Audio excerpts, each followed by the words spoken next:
Dr. Manmohan Singh.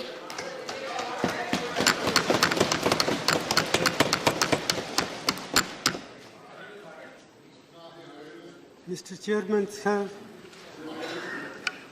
I rise to highlight some of the problems that have arisen after the decision to demonetize 500 rupees and 1000 rupee currency note. Prime Minister has been arguing that this is the way to curb black money, to prevent growth of forfeited currency note, and also to help in control of terrorist finance activities. I do not disagree with these objectives, but what I do want to point out is that in the process of demonetization, monumental mismanagement has been undertaken, about which today there is no two opinions in the country as a whole. Even those who say that this measure will do harm or will cause distress in the short run, but be in the interest of the country in the long run. Well, I am reminded of what John Keynes said once, in the long run, all of us are dead.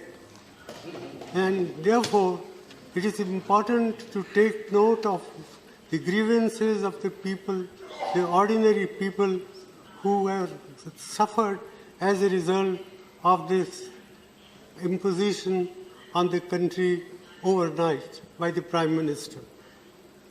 And I say so with all responsibility that the outcome,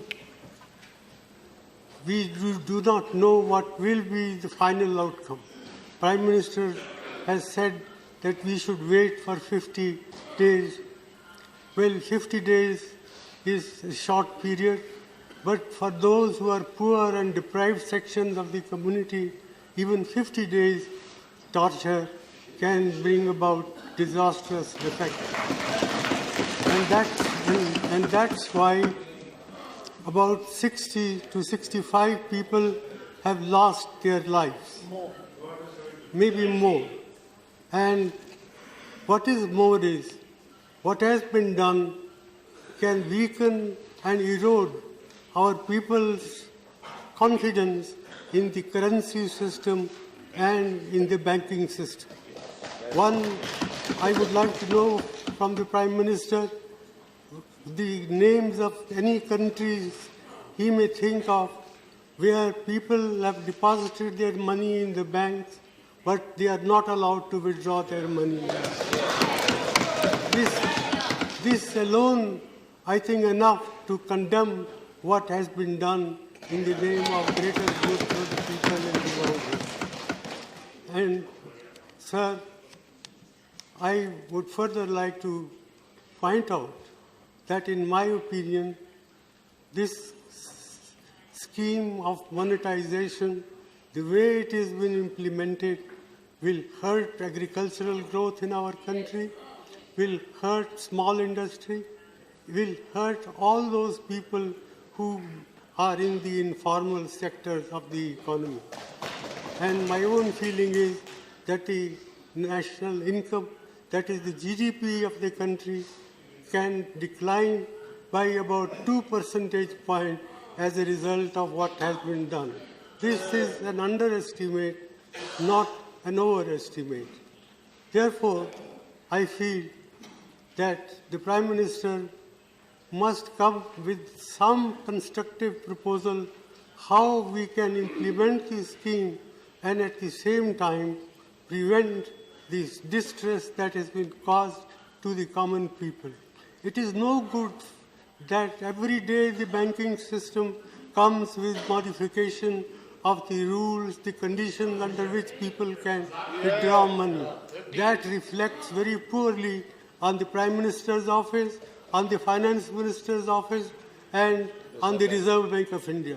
I am very sorry that the Reserve Bank of India has been exposed to this sort of criticism, which I think is fully justified. I therefore not like to say much more than this. I urge upon the Prime Minister to find practical, pragmatic ways and means to relieve the distress of the people who happen to be a great majority of our people. After all, 90% of our people work in the informal sector. 55% of our workers in agriculture are feeling distress. The cooperative banking system, which serves large number of people in the rural areas, is non-functional.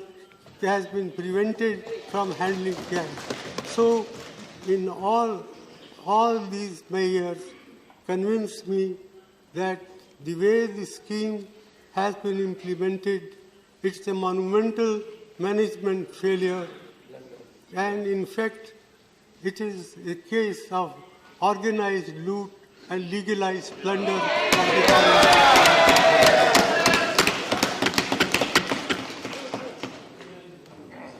With these words, sir, I conclude it is not my intention to pick holes in what one side does or another side does, but I sincerely hope that the Prime Minister will, even at this late hour, will help us to find practical, pragmatic ways and means to provide relief to the suffering people of this country. Thank you. Thank you.